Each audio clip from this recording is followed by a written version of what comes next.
up, everyone? Tailgate Kings here. We're going to give you 16 minutes of the Sweet 16, try to make our best picks. We're going to do it fast, loose, keep it fresh and easy. And we're going to start with Casey the Kid Jones, taking care of the East. Casey, all right, first one. Which one do you want to do first? Let me see here. So first of all, I'm taking the West, not the East, Dr. Dye. Oh, my bad. Taking the West. I'm all over the place. You're trying to switch me to the other side of the country, Dye. I want to go out west. I want to go to the west side. Yeah, we can start with UNC and Alabama. This one I wanted to talk about a lot because I told you guys that I was doing really well on that side of the bracket, but also because in this bracket, UNC is my pick to win the whole thing. So, right. So I think that they're obviously going to take this matchup against Alabama. But a big reason for that is the coaching, the win streak that they went on, or this the last little win streak they've been on, and the scoring that they've really kept up and done really well with. UNC head coach Davis, in his last 3 seasons, kind of been up and down, right? 2 seasons ago, made it to the national title game. Last year, missed the tournament completely, and then this year they're back as a number 1 seed, trying to overcome Alabama to make it to the Elite 8 here. I really think they have probably the best odds in the whole tourney to win the whole thing, in my humble opinion. They've won 10 of their last 11 games. RJ Davis for them is averaging 21.3 points per game, and Armando, I don't know how to say his last name, Backett, I don't really know. He's averaging 14.4 and 10.2 rebounds per game, so he's been pivotal for them. And RJ Davis scored 42 in their first 2 games of the tournament, so I think they stand a really good chance. But before I let you guys counter, Bama's not going to make it easy. They're leading the nation in scoring this season at 90.7 points per game, and they're coming into this game only allowing 80.9. And in their first 2 games, they've really ramped up that defensive efficiency. So I think they're going to make it tough for UNC. But I got UNC pulling it out. All right, so you got UNC in the first matchup, then you got Clemson, Arizona in the second one. Is it Arizona? Is it Clemson? Who is it? This one's got me a little mixed up. I had Arizona Baylor in this matchup initially in this bracket, right. But with Clemson, showing up and getting a nice win over Baylor, I'm a little scared for them to have the momentum going forward. I've got Arizona in the bracket, so I'm going to stick with Arizona. But this really strikes me as a game that could be real upset potential, and we could see a 6 seed in the Elite 8. No, Connor and I got to see Arizona play in the first and second round, and man, they look good. It's hard to say anything else. They beat your Dayton Flyers, Jay. I'm still sad. I'm still sad. Dayton just gave up on transition defense. We'd get a 3 and pull close, and then we let them get a 3. We dunk the ball. Holmes would dunk the ball. Arizona will go down and dunk. No transition D, and you can't make it to the Sweet 16 if you can't play D after scoring. Yeah, watching Arizona, they just controlled the pace the whole game, and when you control the pace, you control the game. Yeah.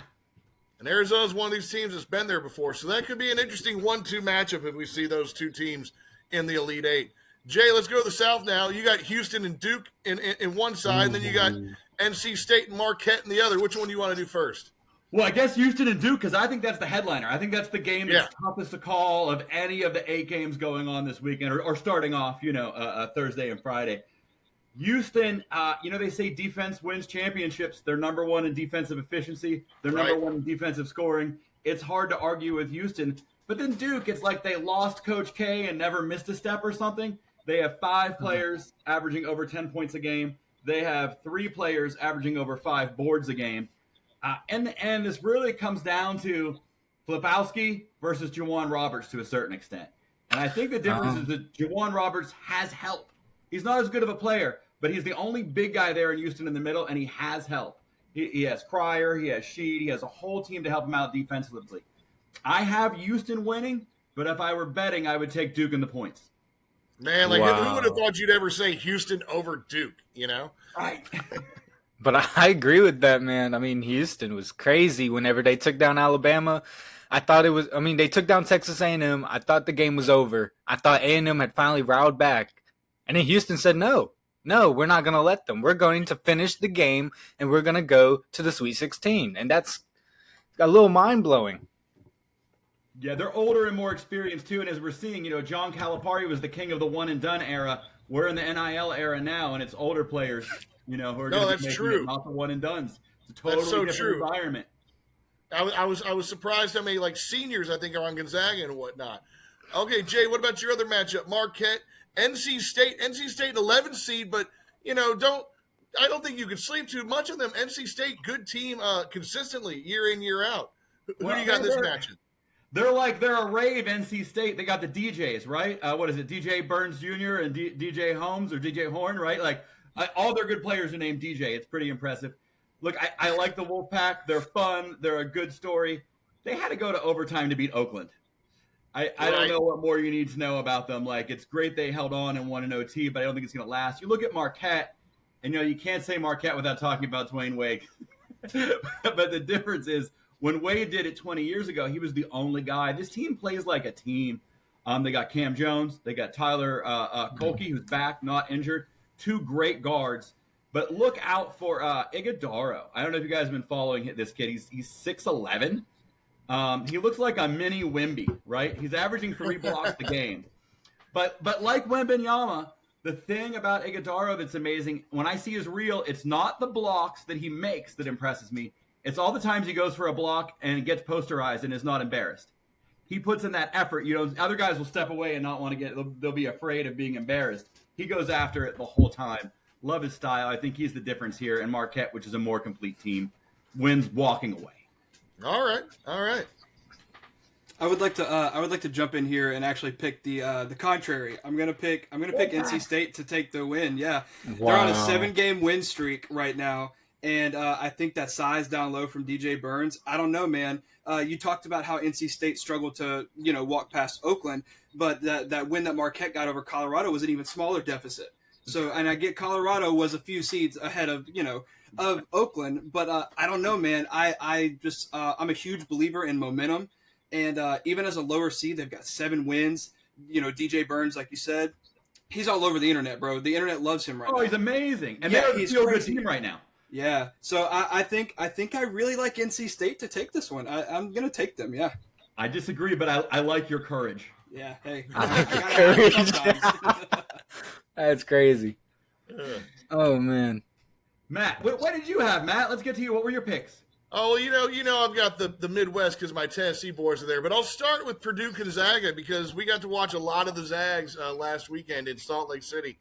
And I was kind of, I was going through my photos and I kept seeing pictures of Anton Watson, Nolan Hickman, and Graham McKee because they're the only 3 really that got the ball. But these 3 guys score. Right now, Purdue is tough too. Like, don't get me wrong, Purdue had 2 great games. They played Grambling. Then they just blew the doors off of Utah State in round 2.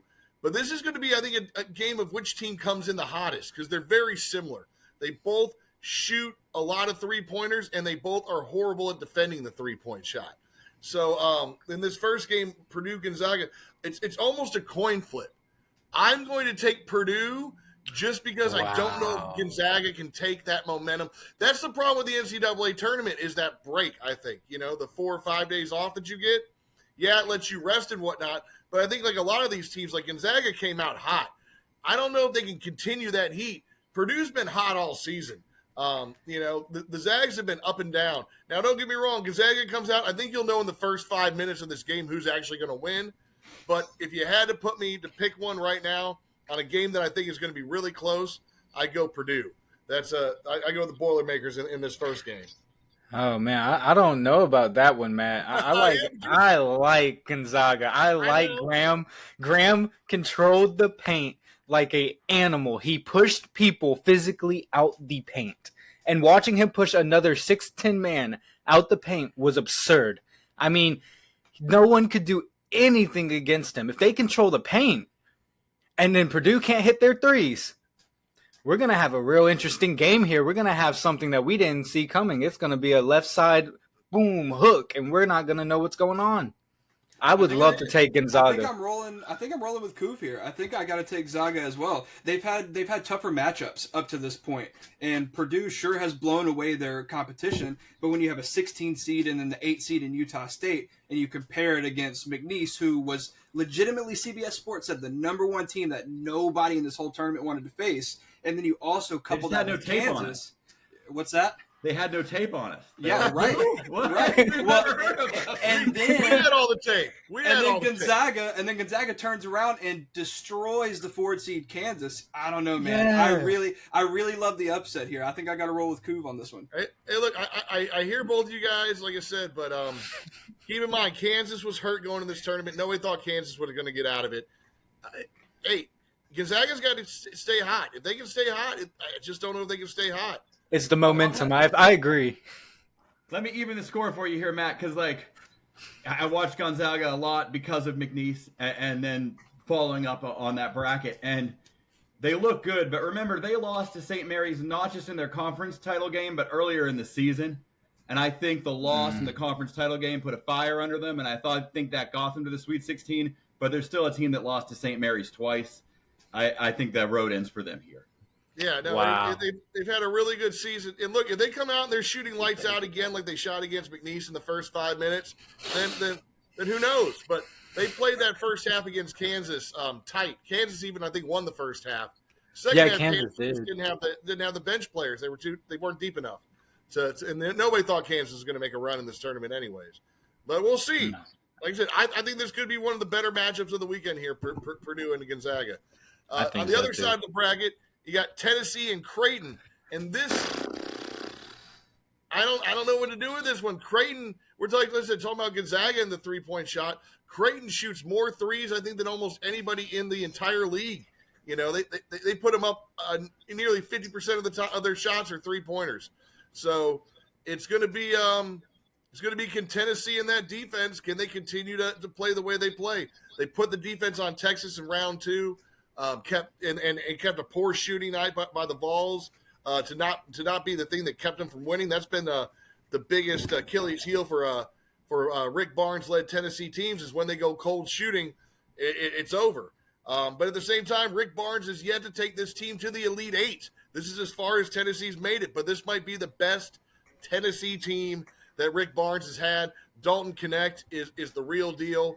We're going to be collecting his rookie cards probably here in a little while. Toby Awaka has come up big for the Vols. But like I said, Creighton shoots that 3, man. And they got 3 guys averaging over 17 points this season in Baylor Scheimer, Trey Alexander, and Ryan Kalkbrenner. So if Tennessee can shut down the 3, if Tennessee can play their D, like I said, I got Tennessee winning the whole tournament, so – and that's not just because I'm a Vols fan. Yes, it is. Yeah, it is. I'm gonna say, come on, guy. Don't give us that.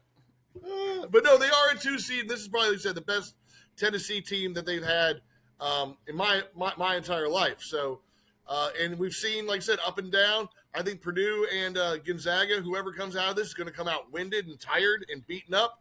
I think Tennessee could take advantage of that in the Elite Eight. They can make a Final Four, and then once you make the Final Four, who knows? So, like I said, give me Tennessee versus Purdue in the Elite Eight, and then Tennessee to go on to the Final Four. All right, Connor, you got the East. Okay, the East. UConn, San Diego State. Okay. You got UConn, but tell me why. UConn's interesting. Looking through UConn's schedule is what really stuck out to me. UConn has already taken down Texas, has already taken down teams like UNC, has already taken down teams like Gonzaga. I mean, those are big teams. They're staples in the whole entire country. They're blue bloods. And to really face off with teams like that prepares you for a moment like this. San Diego State would love to knock this team off. They're looking for their moment. They're going to try and take every single chance they have because they know this is not a gimme win.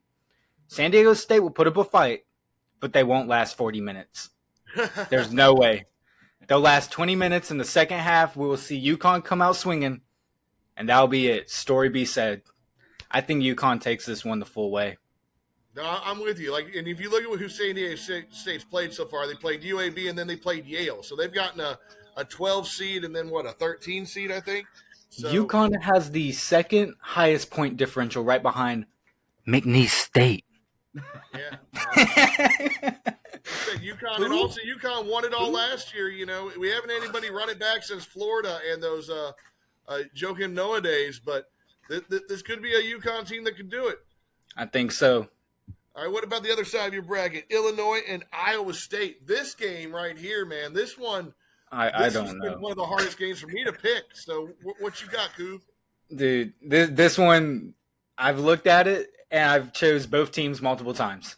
That's my selection. I choose both. No, I don't. I'd have to give it to Illinois. Illinois is a mean team this year. They want to hurt someone. I don't think Iowa is ready for how they're going to come out punching. I think it's the same thing as you said earlier. Whichever team comes out shooting the best, first 5 minutes, we're going to know who's going to win this game. And I think it's going to be Illinois. I think it could be a full game, but Illinois just has so much talent on such an interesting team. I think that they can run the court. I think they can shoot. I think they can handle it in the paint.